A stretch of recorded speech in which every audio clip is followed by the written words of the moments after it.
كوكي راحت محل الألعاب وشافت لعبة الدبدوب البينك وعجبتها قوي ونفسها تشتريها. بس دي كوكي معاها 5 جنيه بس من المصروف، ومش كفاية بقى. كوكي قررت تحوش من مصروفها كل يوم 5 جنيه. تاني يوم كوكي عايزة تشتري بسكويت، بس قررت تشيل الفلوس بدل ما تصرف. اليوم الأول حطت 5 جنيه في الحصالة الوردي. بعد 5 أيام الحصالة بدأت تتملي. اليوم العاشر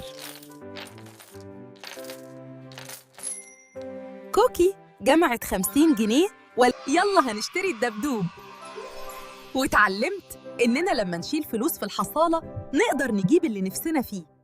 يلا ما تنسوش اللايك والاشتراك عشان قناة كوكي تكبر معاكم. بحبكم قوي.